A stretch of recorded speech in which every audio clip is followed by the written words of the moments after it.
네, 안녕하세요. 평안이셨습니까? 하나님 오늘도 우리에게 좋은 날 허락해 주셨습니다.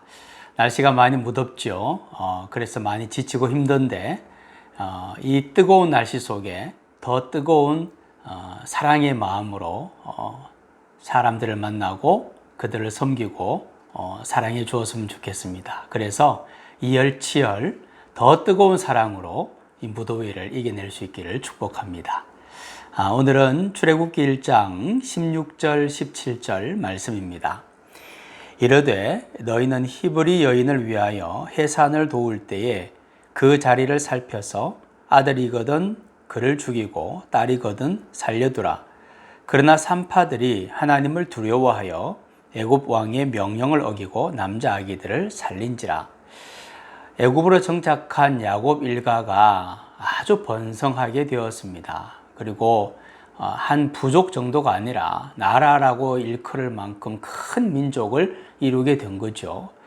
그 모습을 본 애굽 왕 바로는 두려움에 사로잡히기 시작했습니다. 이러다가 큰일 나겠다. 이 민족을 그대로 내버려 두어서는 안 되겠다. 우선 숫자가 불어나는 것을 막아야겠다라는 생각을 하고 민족 말살 정책을 실시를 합니다. 그래서 산파들을 동원을 해서 아기가 태어날 때 아들이면 죽이고 딸이면 살려두라 그렇게 명령을 하는 거죠. 그런데 이 애굽 왕 바로의 이 거대한 정책, 민족 말살 정책은 너무도 어이없이 실패하고 맙니다. 그 이유는 바로 산파들 때문이었습니다. 산파들은 하나님을 두려워하는 사람들이었기 때문에 바로 왕의 명령을 듣지 않고 생명을 살리는 하나님의 뜻을 따라서 아들이어도 살려주었던 거죠. 당시 애굽 왕은 신의 화신 혹은 신의 아들로 인식이 되었습니다. 그래서 바로 왕의 명령을 거부한다는 것은 그들의 신에게 저항한다, 도전한다는 것과 다름 아니었습니다. 그래서 바로 왕의 명령을 거절하는 것은 거의 불가능한 일이라고 할 수 있죠.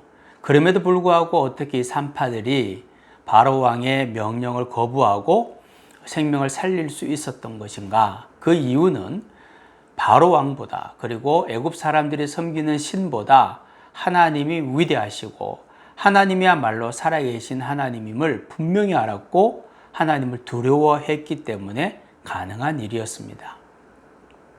우리도 여러 가지 어려움들을 당하고 고난을 당하는데 고난과 위기 속에 처한 우리가 처할 행동은 과연 무엇을 기준으로 행동하고 움직이고 결정할 것인가?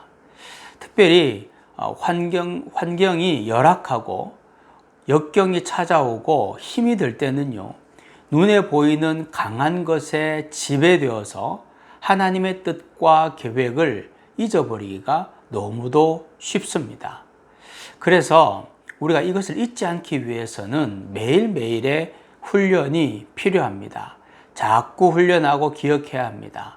오늘 또 일어나면 하나님이 나와 함께 하심을 기억하고 그리고 매 순간 삶 속에서 하나님이 함께 하심을 잊지 않고 기억하고 계속해서 하나님이 살아계시다는 사실을 기억하는 습관, 바로 이것이야말로 너무나도 중요한 영적인 훈련이고, 그러다 보면 우리가 어떤 일을 하고 결정하고 행할 때에 내가 하나님 앞에 있음을 잊지 않고 살아가게 되는 거죠.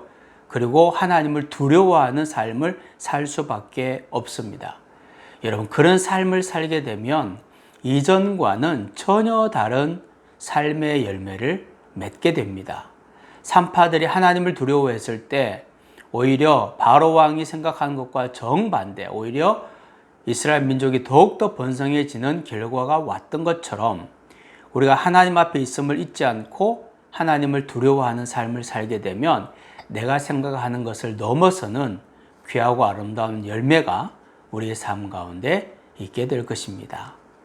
하나님, 환난이 오고 역경이 오고 어려운 일을 경험을 하고 힘든 일을 할 때마다 하나님이 바로 내 앞에 계시다는 사실을 잊지 않고 기억하게 하여 주옵소서.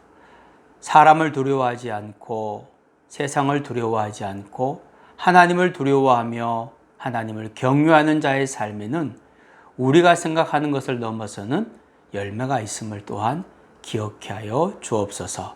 예수님의 이름으로 기도하옵나이다. 아멘.